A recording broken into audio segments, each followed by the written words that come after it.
Cookbook by দিনি। Hello everyone, নমস্কার দর্শক বন্ধুরা।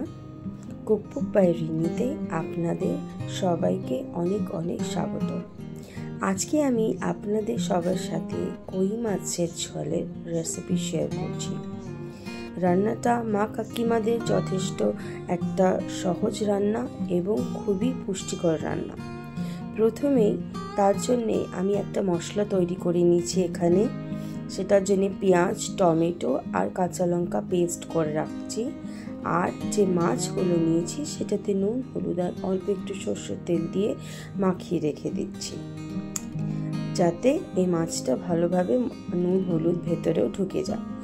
এরপরে একটা কড়াইতে সর্ষের তেল দিয়ে এবার সর্ষের তেলটা গরম হয়ে গেলে মাছগুলোকে এক এক করে দু পিঠে ভালোভাবে ভেজে নিচ্ছি। এই মাছগুলো বেশি কড়া করে ভাজার দরকার নেই, অল্প ভাজলেই হবে।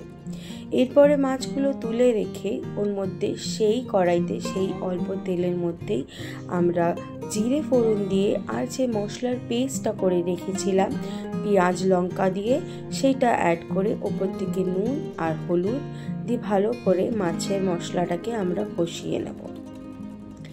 একদম আজ অল্প করে আমাদের এই মশলাটাকে আমাদেরকে তৈরি করতে হবে।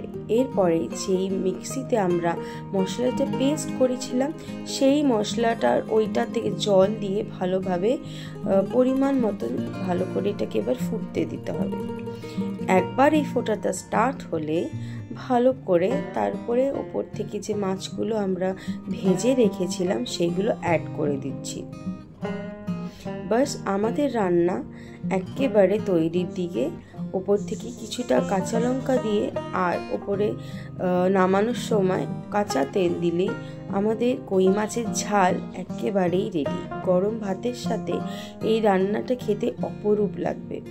আপনারা সবাই এই রান্নাটা ট্রাই করবেন, আর যারা যারা করেছেন আরও কিভাবে ভালো করা যায় আমাকে নিশ্চয়ই জানাবেন। আশা করি আপনারা সবাই ভালো আছেন আর ভালো থাকবেন। টাটা।